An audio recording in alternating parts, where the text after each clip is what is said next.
It looks like America is becoming more polarized, but are we? It depends how you look at it.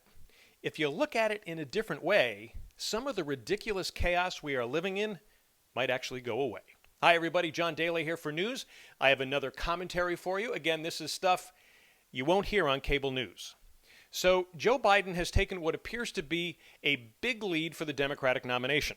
Does that mean Democrats are running to the middle?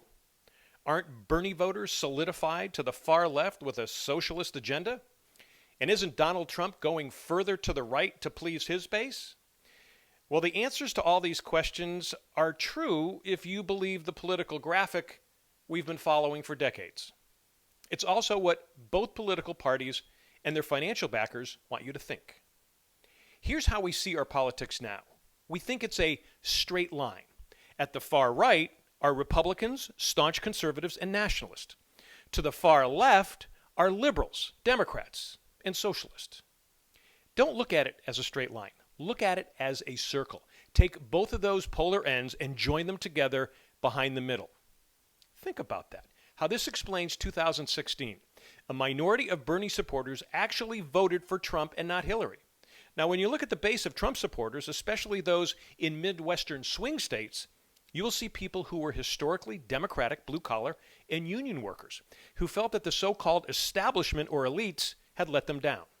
Hey, I saw this almost a year and a half before Trump was elected. Check out my column on August 4th, 2015, where I predicted Trump's nomination way before anyone else. I was in the Midwest. I saw the Trump signs. I also read a fabulous book by George Packer called The Unwinding, which was about the financial crisis. What stuck with me was the image of Americans who had lost everything and didn't see a future. The unwritten social contract with America had been torn apart. And what was that contract? Well, simply put, if you lived a good life, if you stayed out of trouble, if you worked hard, you wouldn't necessarily become a millionaire, but America would provide a roof over your head and some beer in your refrigerator. The financial crisis ended that.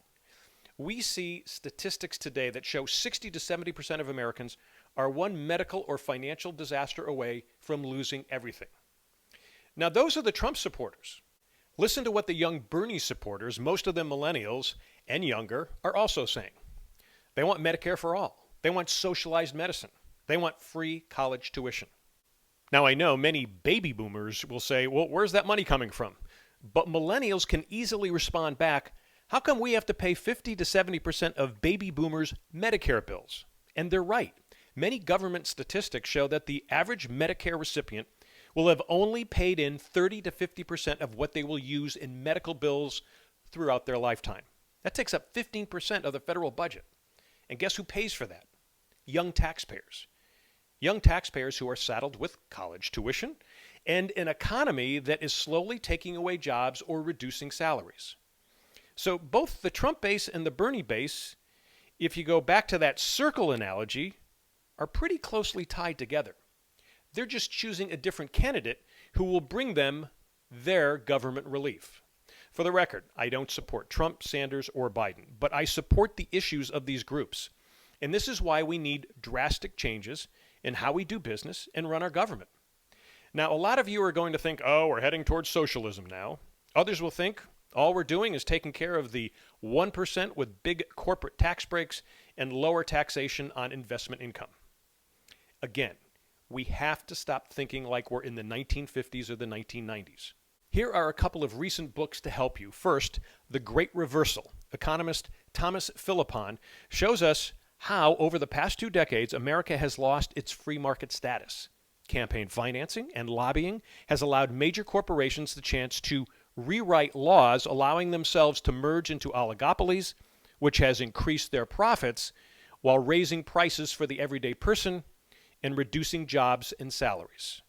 And this is only going to continue.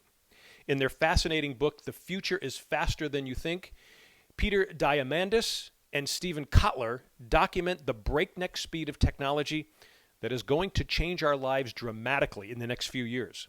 We will be seeing driverless flying cars, robots, and artificial intelligence that will be doing work for us. And we're talking about in a few years, not decades. We've already seen the destruction of retail jobs thanks to companies like Amazon and Walmart. And noted wealth manager Paul Mampilli did an hour-long seminar with me, and he thinks many of the big companies that are controlling the economy today won't exist in 5 years. And he thinks there is a huge financial boom coming to investors. He also recommends a 3D printing company as his next big investment rocket ship. But many experts also tell me that we may not even need doctors in the future. There is so much big data and information available to the everyday person, you may be able to diagnose yourself. If something is really wrong with you, a robot can do the surgery. Or you may never need a doctor again. Read this book called Lifespan by David Sinclair. He's a PhD from Harvard Medical School. He has decades of evidence that shows if you change your diet to a starvation-like diet, like intermittent fasting, which many of you like myself are doing, you can actually extend your life past 100 years, maybe to 120. Sinclair is actually talking about people in their 80s deciding to go back to college to start a new career. Now, all these are very exciting, but as usual, the technology is way ahead of our lawmakers and the media. Why is that? Well, the majority of federal lawmakers are paid or bribed by corporate special interests that are trying to keep their profits up while also keeping control of newer technologies for themselves. The majority of the media, the corporate media, is in bed with those corporate lobbyists and financiers. That's how they make their money. Now, you don't hear cable news talking about this, do you? Do you realize that every home in America could be wired with fiber so that people can create businesses out of their homes and their kids can go to school without having to leave their home while having access to massive amounts of research? It's within reach. But the cable and wireless companies have a stranglehold on federal and state governments to keep you from being independent and self-sufficient, while at the same time, you pay ridiculous fees. Read this book called Fiber by Susan Crawford. She documents cities that have the fiber and their citizens are thriving economically and educationally. Okay, so do I sound like a liberal? Yeah, maybe. But I also sound like a libertarian. But really, I'm talking about being like a Bernie or a Trump supporter. They want a life where they can control what they want without being a burden. So what are the solutions or drastic changes to make these things happen that we can all enjoy? I don't know. There's a lot of talk about a UBI, which is a universal base income for all Americans. Can that work? We don't know. That's because we haven't discussed or examined what that might be. That's because we believe we are so polarized, when in essence, we're not. It's also because backers of Republicans and Democrats don't want any compromise or moderation because they've been paying for polarization, which makes them money. Now, with all the technology and the innovation, there are answers out there. We need to start looking for them.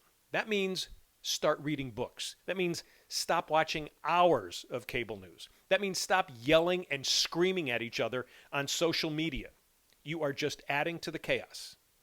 Let's start looking for real solutions because there are some amazing things around the corner.